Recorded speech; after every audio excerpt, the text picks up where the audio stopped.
I hope this finds you well physically, emotionally, and spiritually.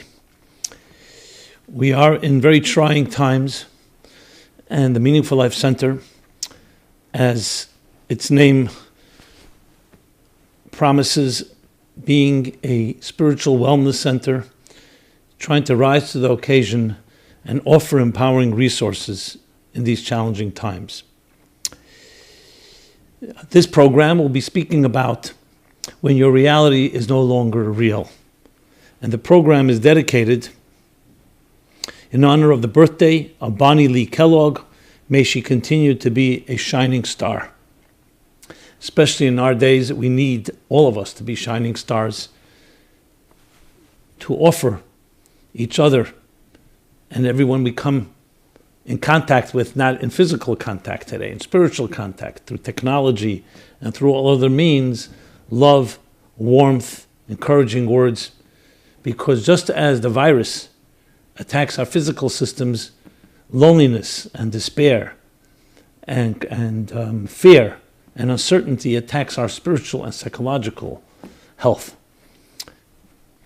So one of the most common things I've been hearing, and I've been hearing a lot from different people during these challenging times, is that my reality is no longer real.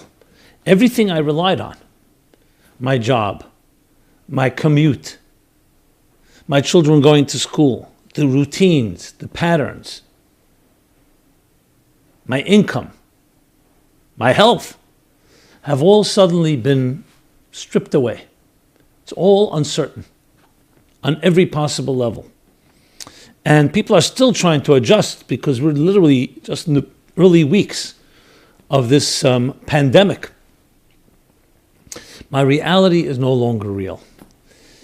So I want to talk about that because in many ways that lies at the heart of the emotional and psychological and spiritual challenge we're facing.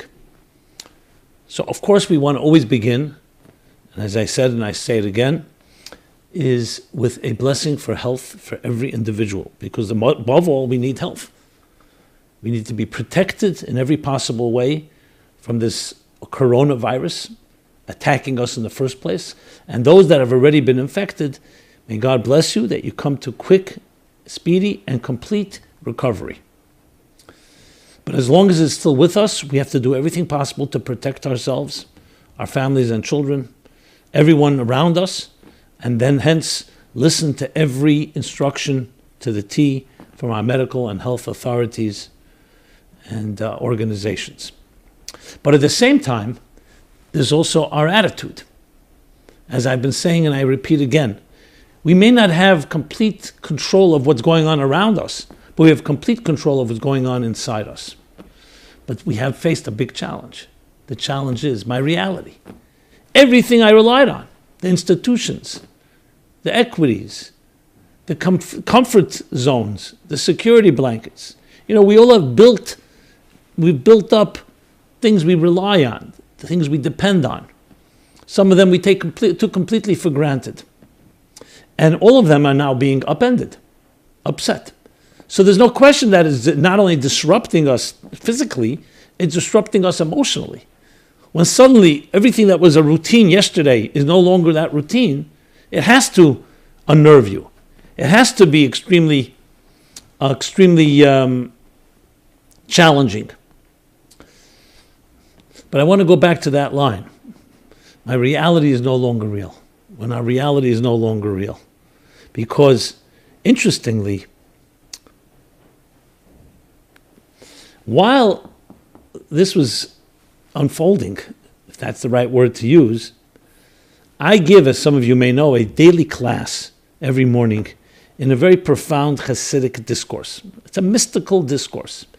And interestingly, in the last few months, now the class, of course, is not happening live because of all the quarantining and the need to be separate. The theme that we were discussing, literally a few weeks ago, was exactly that. What is reality? What is reality? And that's what I would like to challenge each one of us to ask that question, especially now. Now, as I said, a month ago, most of us would not have asked that question. My reality is very straightforward. I wake up in the morning, hopefully in a very beautiful, comfortable bed and home.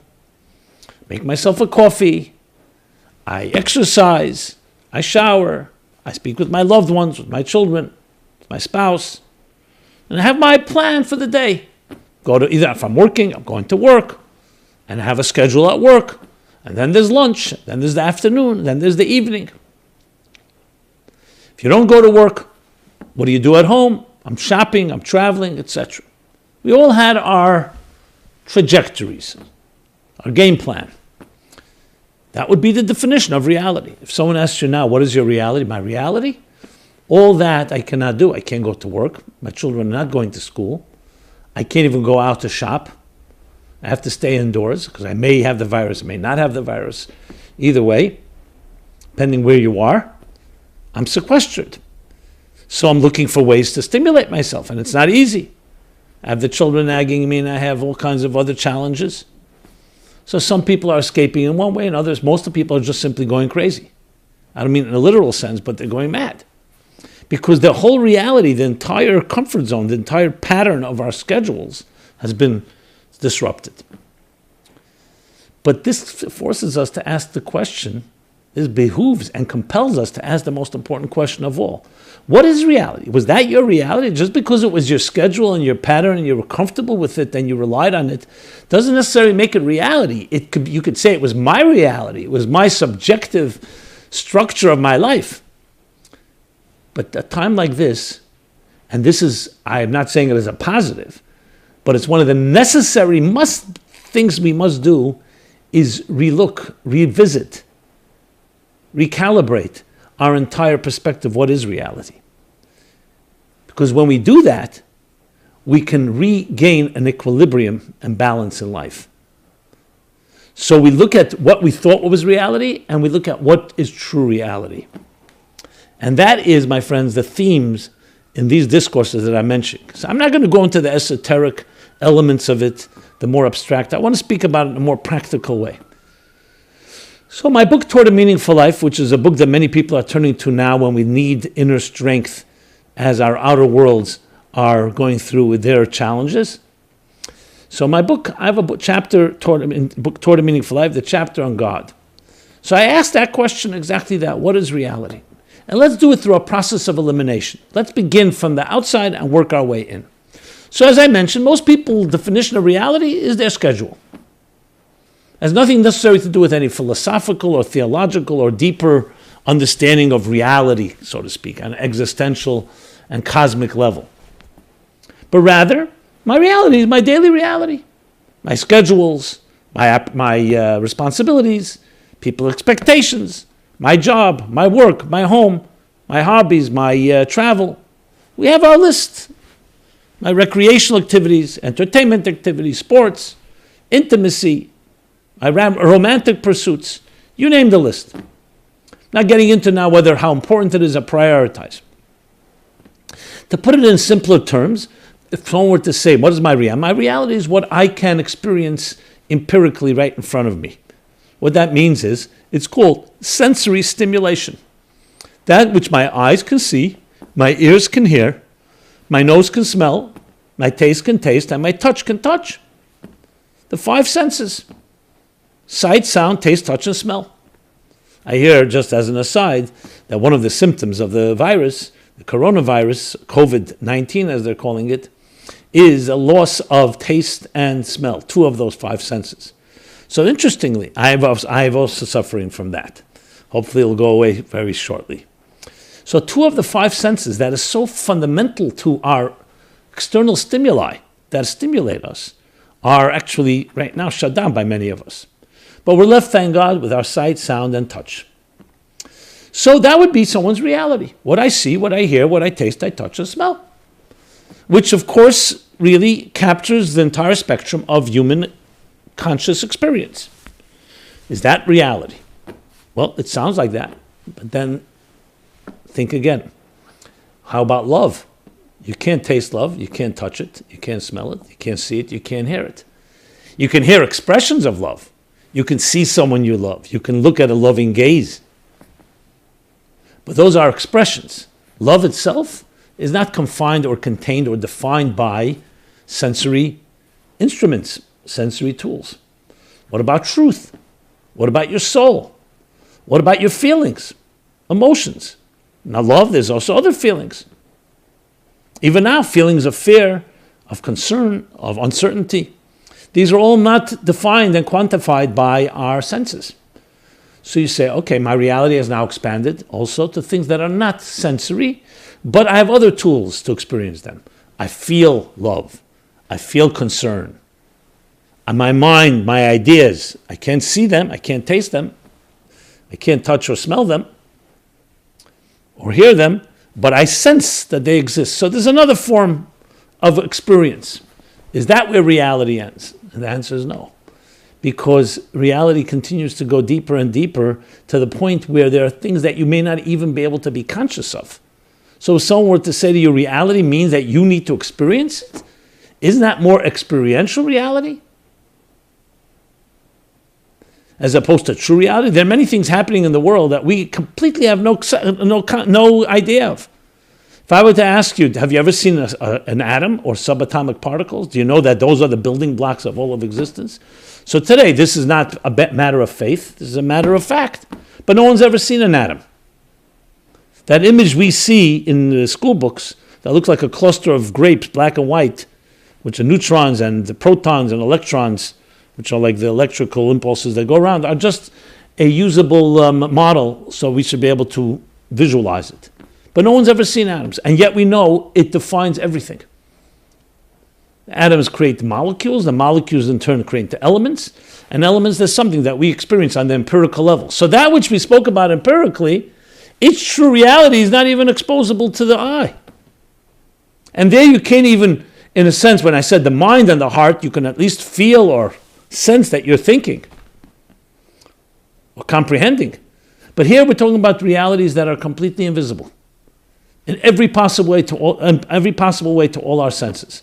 And the same thing on another level. Let's think of it at the cellular level. DNA, genetic makeup of our beings. Again, the building blocks of the human being. And yet, completely not experienced through any of our senses. We need to read about it. We need to study it. And scientists can show you how they came to it. But a lot of it is through extrapolation, by digging to a point that you can't see it, but you can extrapolate. My point that I'm making here is that we never had to ask that question, what is reality? Because everything was going smoothly. When things are going smoothly and you're not shaken up and there's no challenge, there's no cracks in your system, hey, why do I need to wonder? Why do I need to dig? We can live on the superficial comfort and feeling secure with whatever is there before us.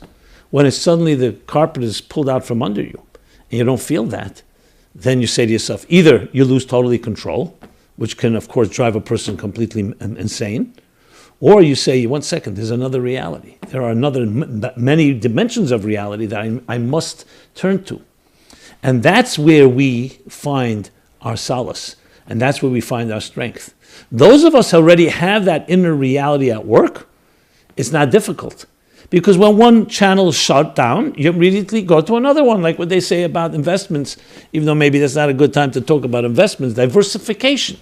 If your entire nest egg, if everything is in one, all your eggs are in one basket, that basket's taken away, I'm left with nothing. A person who lives completely on a sensory level and everything is only their stimulation, take away stimulation, they'll say, I'm a zombie, I'm dead. I might as well be dead.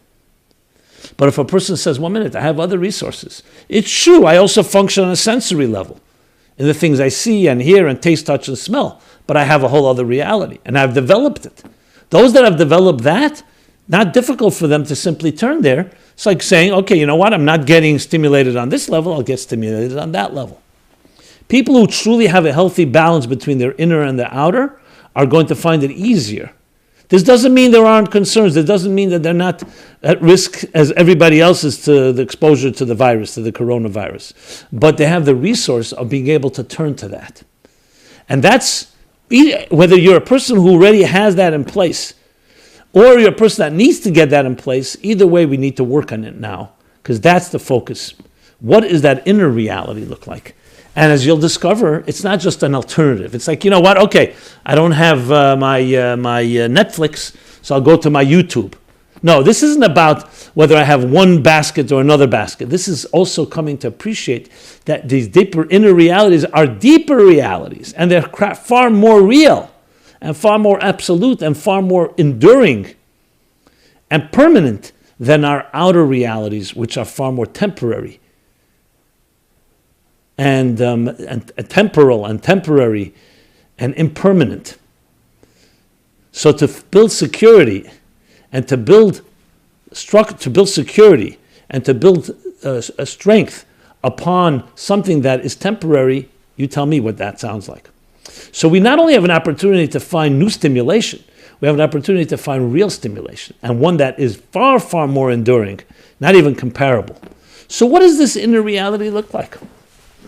Now that we're talking, what does it look like? And how can I access it? So, using the examples I've given so far, the subatomic world, or the world of the DNA, are invisible to the eye. Yes, it's true. But here's the irony. The more powerful, the more real these building blocks are, the less we experience them on the outer superficial, with the outer superficial tools of our lives. Now that sounds like somewhat strange. Why would that be the case? You could say, fine, I can be distracted, seduced by what I see, what I hear, and neglect my inner life, neglect what really matters, which happens very often. People get distracted and they forget the people they love. They take them for granted. You can make that argument, fine. But why should I not be able to experience that inner reality with my outer tools? Well, this is where the mystics come in, and they explain, because for reality to exist as we know it, an independent consciousness, it's predicated on a concealment of that inner reality. So let me just use a practical example. The mystics teach that when you see something, it's never what you see is never what you get. Everything has a deeper energy, spiritual level root of whatever symptom you're experiencing. And this, by the way, is true also with illness. There's symptomatic illness, which means you deal with the symptoms. You have a cut, you put a Band-Aid. You have a headache, you take a painkiller. These are symptomatic. Then there's dealing with things on the root level. We'll call it preventive medicine, or on the root level. The root is always more concealed from the outer dimension. So there is a certain dichotomy between the outer and the inner. The outer, for it to be able to be real, if it was constantly aware of the inner, it wouldn't really be able to have an independent consciousness. If we individuals were constantly cognizant and aware of the inner realities that shape and define who we are, we would never be able to feel independent egos.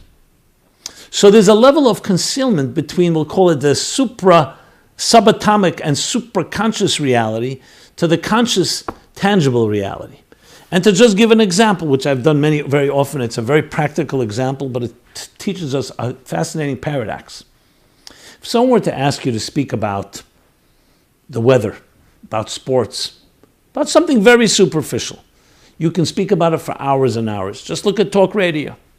If someone were to ask you, can you speak about yourself? Tell me something, your most intimate feeling. Most of us won't have words. And not because we don't trust and are ashamed to share those feelings.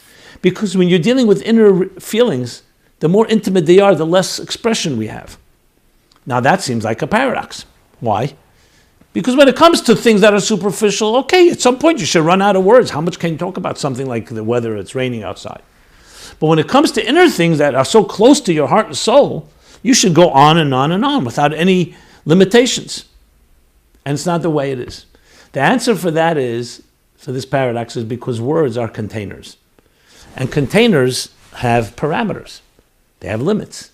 You can only put that much liquid in a 1 quart container. You can put a 1 quart of liquid. You want to put more liquid, you need a bigger, larger container. Words are limited containers, so they're perfect for limited expressions. Want to talk about the weather or something else superficial? No problem. Talk and talk. We can talk and talk more and more about less and less, to paraphrase a different expression. When it comes to more intimate feelings, things that really are close to your heart, there you're not just dealing with something that is superficial. There, words are just simply inadequate. The containers are too small. That's why you don't find enough words and say, I can't really express myself. I can't express how much I love you. I can't express how afraid I am. Why can't you express it? Because words are limited containers. So then what do? We create a new language. It's called the language of metaphor, poetry. We suddenly are able to use metaphorical expressions that broaden the containers and allow for more intense and intimate feelings to be expressed. But then there's a point where you also reaches a limit, and you can't express that either. So then it always sometimes comes down to a cry, a sigh, a laugh. What do those expressions do? They broaden the containers even further because they're not limited to words, they're not limited to metaphor. It's just a cry. And that allows for an expression of a deeper feeling. You say, oy vey, that comes from the deepest kishkis, the innards of a person, has in it sometimes more than entire volumes. And the deeper you go, the less expression, the deeper the energy that's being expressed. So the words of the Kabbalists, it goes like this. The larger the containers, the smaller the energy. The greater the energy, the smaller the container. To the point that there are things that can't even be expressed with a cry or with a laugh. It's with silence itself. In a negative way, when you hear about people who've been in shock, some trauma, there's a point they can't even cry. They can't even express themselves. They're completely shocked. That moment of trauma is so intense, even a cry is too much. Is too inadequate, I should say, of a container. There comes a point where they're able to begin to cry, they begin to express, to the point they can even speak about it. But that can take a lot of time. What do you see with this interesting paradox? The more real something is, the less expressive it is. If you think about it, it's very unsettling the first time you hear that. Because you say to yourself, 1 second, does that mean that my entire reality as I know it, the more I know about it, the less I really know about reality? Yeah. You may have heard it here first, but that's the fact. The more you know about something, the more you're aware of something, the more you can express something, the less real it truly is. So you'll say, 1 second, so how do I deal with that? So how can we ever experience and access true reality? You need other tools, my friends. You need a very different tool. You can't use the same tools. I want to use the example from Sir Arthur Eddington, one of the physicists in the mid-20th century. And he was asked the question, we've never seen subatomic particles. How do you come to all these quantum mechanic bizarre conclusions? And the scientists were coming to these bizarre conclusions that they could not make sense of. It was defying every rule of logic, every mathematical equation. But they kept seeing the same results and they couldn't deny it. How do you come to these weird conclusions? For example, one conclusion that nothing is deterministic in the subatomic level. It's an indeterministic reality. Niels Bohr called it a world of probabilities. In Newtonian physics, in very straightforward macroscopic physics, things are very clear. Every time you do something, there's always cause and effect, action, reaction. How do you come to these conclusions? Heisenberg's uncertainty principle. You can never know simultaneously the position and the velocity of a subatomic particle. Why not? Is just lack of knowledge? No, it's fundamental that way. And on, all kinds of bizarre conclusions on that microscopic level. How do you know? How could you come to conclusions to such bizarre, counterintuitive conclusions of matters we've never seen? And he gave a brilliant example. He gave an example of a fisherman who spread his net across all the seas and gathered all types of fish, different species, different shapes, different colors, different sizes, and documented. After a while, he came to a conclusion, after he looked at all his data, throwing the fish back into the sea. There are no fish in the sea that are shorter than a half-inch long. You hear a conclusion of a scientist. Before he was about to make this big announcement to the wizards of the world, his little daughter, who heard his great conclusion, said, there are no fish in the sea shorter than a half-inch long. I myself have seen fish like that. And she looked at the net that he used, the fisherman used, and the net had spaces between the ropes of the net that were short, that were not more than a half-inch, that were larger, the spaces were half-inch spaces. So what do you think happened to the fish that were smaller than half-inch? They fell back into the water. He never caught them. So the conclusion he had to just add was one line. When you use a net with half-inch spaces, you will never catch fish that are shorter than a half-inch long. But you don't need you don't need a scientist for that. You don't need a fisherman. You don't need anyone for that. You don't even need a test. What was his point? Yes, we don't see subatomic particles when you use a certain net. It's all about the instruments. You're going to use limited instruments, you'll experience limited reality. You want to discover a deeper reality, an inner reality, you need to use different instruments. The analogy I often give with a farmer from Chelm. Chelm was this town in Poland, small little town. They say they were very wise people, but the neighbors were resentful. So they created this folklore of the fools of Chelm. But there are tremendous psychological insights we can learn from these fools of Chelm. And one of them is from the farmer of Chelm. So Chelm was a small town, you can imagine. And the farm on Chelm was even smaller. But it was his farm. He had inherited from his parents and his grandparents and great-grandparents. He knew every grain of soil. It was like his baby. One day, he gets a visit from a big city American farmer. Thousands of acres of farmland. And he sits down with him. They sit down, he gives him a royal tour of his farm in Chelm, this little farm in Chelm. They sit down to dinner, and the cousin says to the large town city farmer, tell me, so what do you think about my farm in Chelm? He says, it's very nice and cute, but it's tiny. The Chelm farmer is taken aback. Tiny? How big is your farm back in Iowa? My farm? How am I supposed to explain to you the farm? You know how large my farm is? So he's thinking to himself, how is he going to explain this to a small town farmer who's never seen anything close? The whole city of Chelm, or maybe all of Poland, not exactly, is smaller than his farm. So he says to him, my cousin, I'll tell you how large my farm is. It takes me all day to travel with my tractor from one end of the farm to the other end. He thought that would satisfy him. The Chelm farmer looks at him with compassion and empathy and mercy even. Says to him, cousin, don't feel so bad. I once had a tractor like that too. What's the point? The Chelm farmer couldn't even fathom such a size farm. So when he hears it took him all day to travel, for sure the problem is with the vehicle. He had a shmata jalopy tractor himself that took him all day to crank up, to move from here to here, from here to here. So he was convinced that was the problem. You had no idea when you've never seen the broad horizon. You lived in a myopic reality. Then the broad horizon is not even possible in your mind. So you say, okay, it's large, but how large can it be? Now this Chelm farmer wasn't being cute and wasn't being malicious. He was what we're all being. He was being subjective, which is his reality. That he knew. If someone were to ask you a question, do you think you're open-minded, closed-minded, or narrow-minded? Do you know someone that's going to check the box and say, I'm narrow-minded and closed-minded? No, because we're all subjective people, but our subjectivity makes us think we're objective. The only thing you need to acknowledge is that maybe there's a reality that's beyond your fathoming, your perception, something you never experienced. Not only have you never experienced it, but it's so beyond you that you can't even imagine that it should be that way. That's what Sir Eddington was demonstrating, and that's what I'm trying to emphasize here. That the true realities are not subject to the tools and the instruments that we're so accustomed to. So when things are going more or less normal, as I said, normal quota, you can get away with living on the surface level. And here's my realities, my sensory realities, my work realities, my home realities, my travel, my plans, my schedules, my structure, my crutches, my security blankets, my comfort zones, and so on.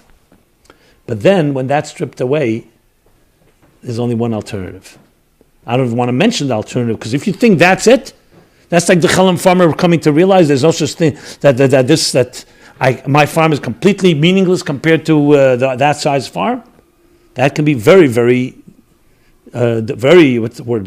Besides unnerving, it's a word that can be completely disconcerting, and sometimes even worse. Demoralizing. But when that happens, the way the option is, and that's what I'm suggesting, the only option is to realize there's another reality right here.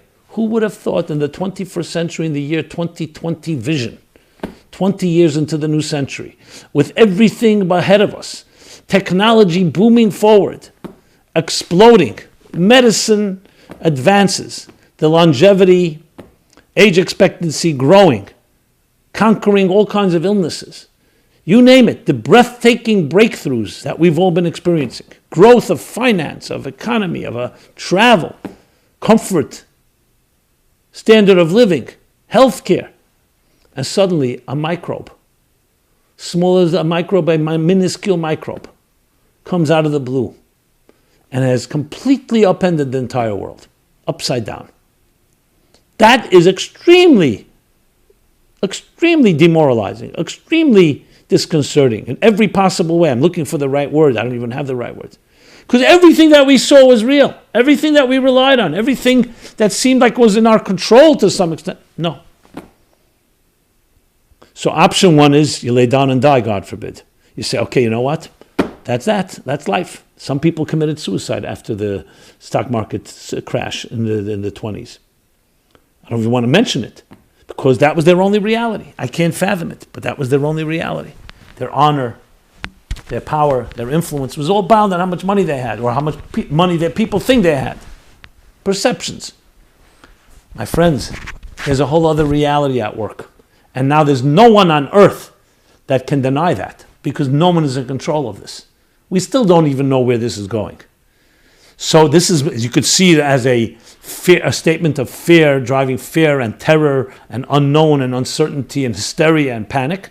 Or you can say, 1 second, let me dig the other way, direction, inward. Let me go back. We're told to go home. Go home means physically home, but also spiritually home. Maybe time to go home into your inner soul, into your inner resources, into horizons that you probably never even thought of. And some of us may have thought of. Either way. And build and connect to it. That's what we are right now. And there is a reality there that is fascinating, that is remarkable, astounding. It's like suddenly going up to the mountain and seeing horizons you never even saw before. You could never have seen it a month ago, 2 months ago, because your superficial outer reality distracted you. Now, I'm not suggesting, I wish we could all go back to that reality, much more comfortable, much less dangerous, much less threatening, and so on. But now that we're here, that's where we can go to and discover a palaces of spiritual horizons that, yes, are not subject to the same rules. That doesn't mean you have to close your eyes, your ears, your taste, touch, and smell. It means you have to realize there are limited tools that can help you experience. Like, listen, for example, listen to music is a perfect example. You're listening with your ears, but you're listening to something that's transcendent, that transcends your ears. So now is an opportunity to use our sensory tools and everything that we've relied on to experience deeper realities. So I'm not suggesting all that's gone. What's gone is the securities that seemingly and frankly in an illusionary way created.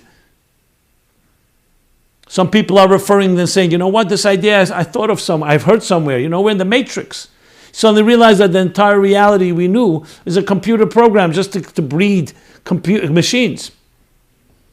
That's an example. It's actually a horrific example, but it's an example. There's a new reality waiting for you. I wouldn't even say new. A reality that's always been there waiting for you to now discover. I find that to be exciting. Again, I wish it didn't come with pain and with loss and with danger and with health issues and with death, frankly. But there is something extremely powerful about that. That's what we need to be looking at.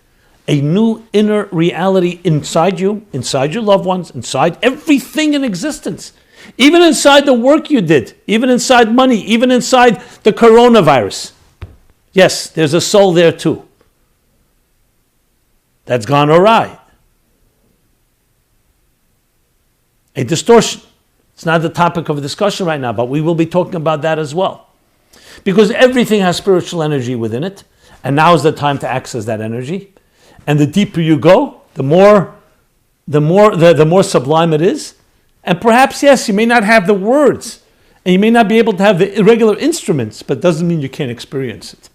You experience it with new instruments, just like the net is only half-inch spaces, cannot experience something that is more smaller than that, or more minute, I would say, more concentrated.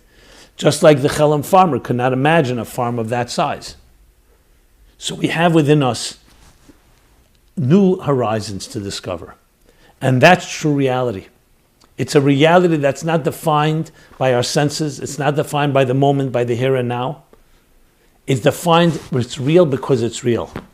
To cite the words from the discourse, I didn't mention the discourse, let me mention it now. It's a discourse began to be delivered in 1912, a little more than 100 years ago. And where we're up to now is the part in 1915, the end of 1915. Interestingly, it's just a few years before the Spanish flu that people are talking about that killed, they say, 50 million plus people back in the 1918. So preceding that, and this was very difficult times, you're talking about World War I and the rest of what was going to happen through that century, World War II. But a Rebbe Rashab, the fifth Chabad Rebbe, who actually this Friday will be honoring his 100th yahrzeit, 100th anniversary of his passing, 100 years ago, 1920. Delivered this magnum opus called Hemshech Ayin Beis, where he discusses what is reality. And that the material reality which we know, even though it's real, but it's not truly real. Why? Because it's only the surface. It would be like saying someone looks at tears coming out of your eyes. So everyone knows tears indicate there's sad feelings or happy feelings.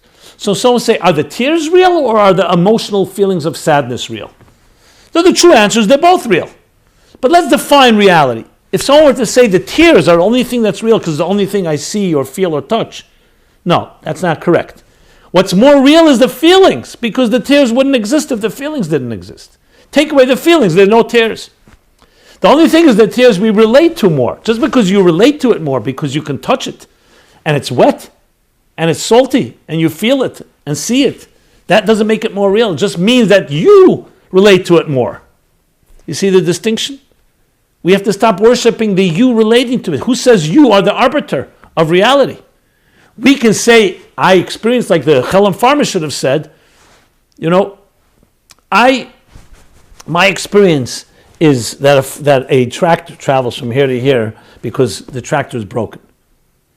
The truth is, I don't know a farm that large. So what we have to be saying is, just because I experience a limited reality, it doesn't make it a limited reality. That would be like someone saying, standing on the ground, looking up at the top of a mountain and telling the guy on top of a mountain, there is no real horizon. The horizon is just a few miles.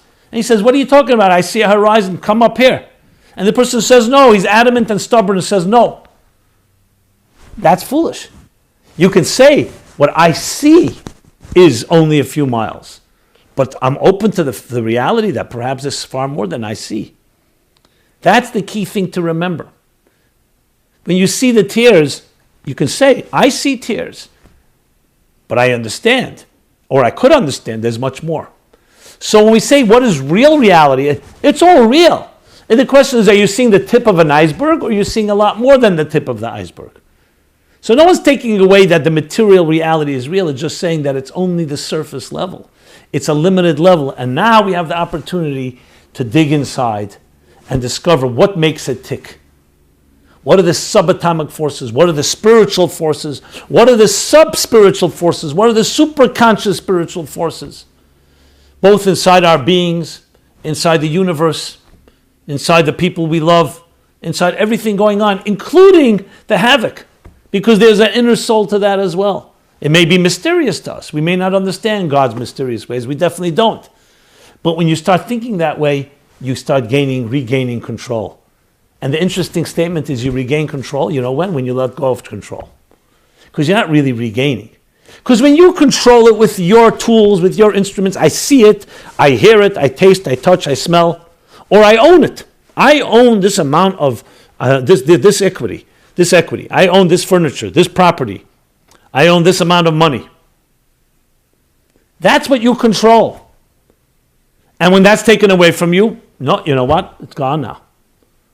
Then comes a whole different approach. I don't own anything, because reality has allowed me to come and be a humble experience of reality. I don't own reality. Reality owns me. I'm a piece of a larger picture. The problem is the ego. Yes, self-centeredness, egocentric focus. I'm the center of it all. And I own and control everything, or as much as I can. And when I don't have that control, it's just everything's been lost. What we learn now is no, that's not the case. You were never in control. You never owned anything. It's an illusion. You have a certain perception, which is limited, but the true control is beyond you. When you let go, and you allow that to understand, appreciate that, and you suddenly see the horizon is much larger than you, and you are just one piece of it, then you yourself become part of that larger reality. So in a strange way, letting go of control allows you to have the deepest control. But not the control that we think. It's not the control that you own the contract or you own the bank account. It's a control that allows you to feel that you're part of something beyond you. And that, in a paradoxical way, makes you much more real. So the inner reality and outer reality are very, very different.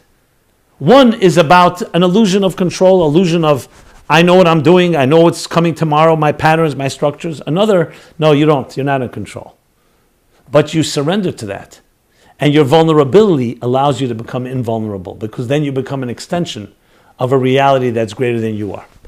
It would be like somebody thinking that, okay, here's a movie, I'm watching a movie, a film, and there's a scene, I identify with the scene, you know what, it's my story. I say, you know what, I know exactly what's going to happen next because it's my life story. And you start describing, you tell friends, I know this movie, I own this part of the narrative. And then someone reminds you, you know what, you're only one scene or one frame of this narrative. There's a bigger story here. There are many chapters before you, many chapters after you. And then you step back and you say, you know, that's a good point. Then you realize, you know what, I'm not control of my narrative. There's a bigger narrative going on. And you let go and you realize I'm piece of a much bigger story that's mysterious even. And when you embrace that mystique, you embrace that enigma, you embrace that which is the unknown, and then you realize, you know what, and I'm still piece of the story, I've been gifted and blessed to be a piece of it, then you have you're the humble servant that realizes that you're part of a far deeper reality than the one you began with. So ironically, when you thought you were in control, you were really not in control. And when you realize you're not in control, that's when you suddenly become part of the deeper narrative and, in a sense, control. But not control because you control it. Control because now you're significant. You're a significant piece of a bigger story. That, my friends, is the story of what we need to be doing now as we travel inward. When outward, that which is outside is crumbling, is unknown, is uncertain. We can't go out there. And I don't just mean it physically, I also mean it psychologically and emotionally. Build this inner life, your whole reality will change. And hopefully very soon all this will be over.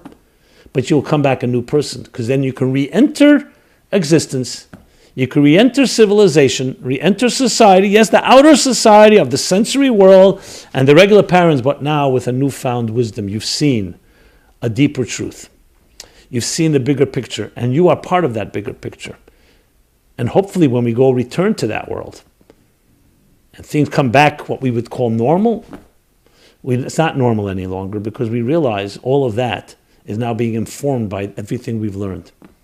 That's what we need to really be challenged to realize. That's not going to be easy to hold on to, because it's so easy to just fall back and say, you know what, I'm back to my superficial life, everything seems normal.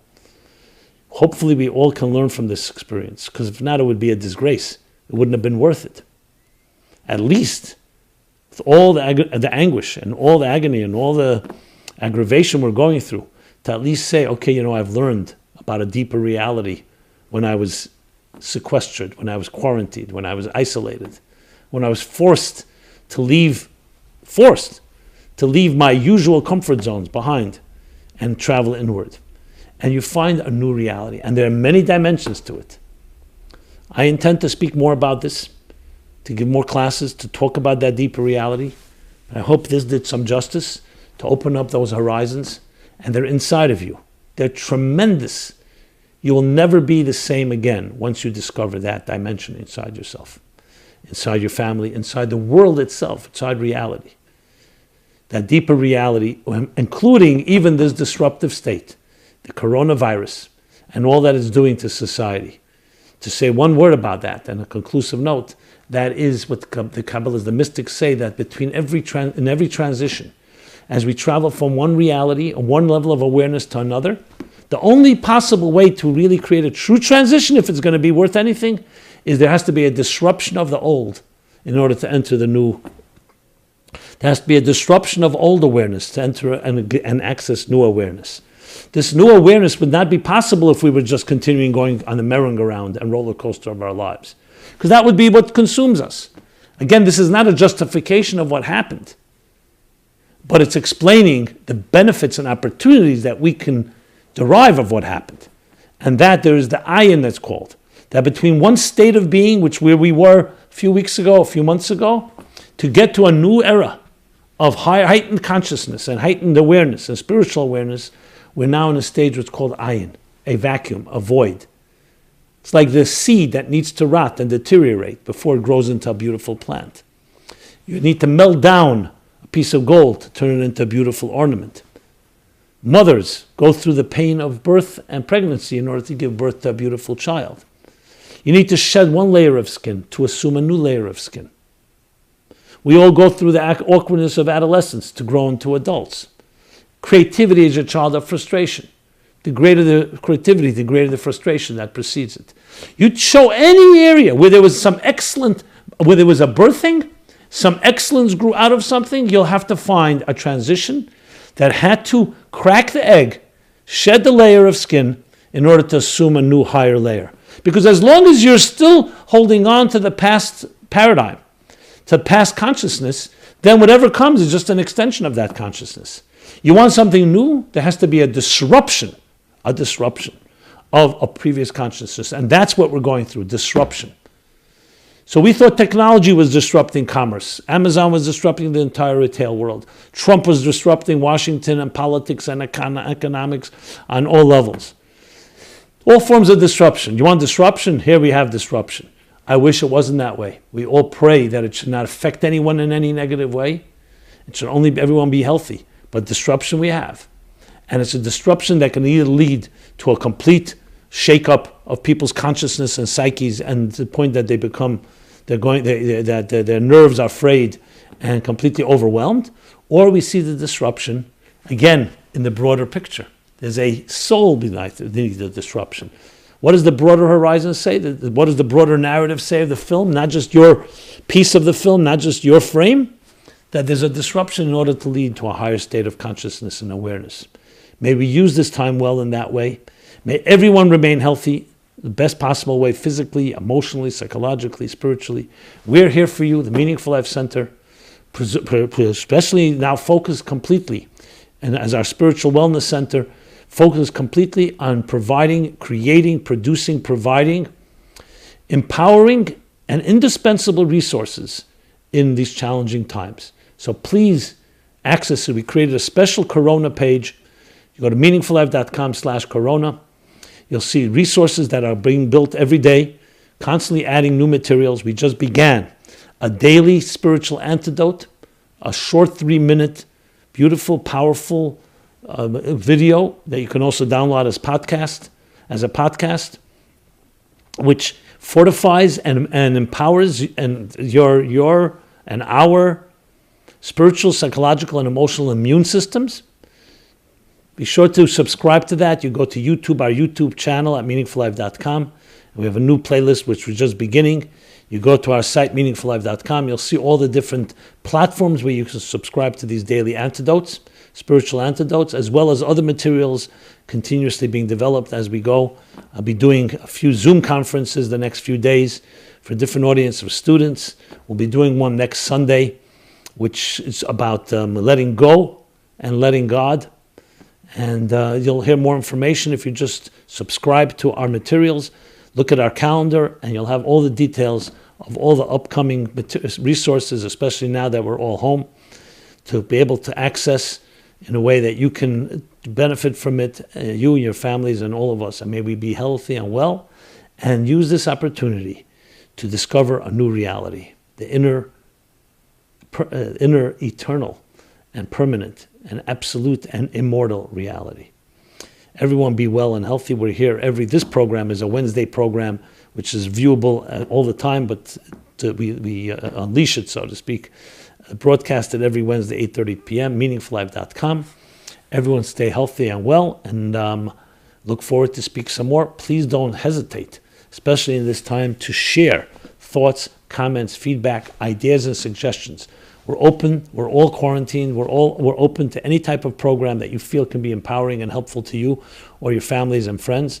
And just don't hesitate. Please do not refrain from writing to us, especially at this time. Because though we may be socially distant, we are spiritually and soulfully one and connected and closer than ever. Thank you.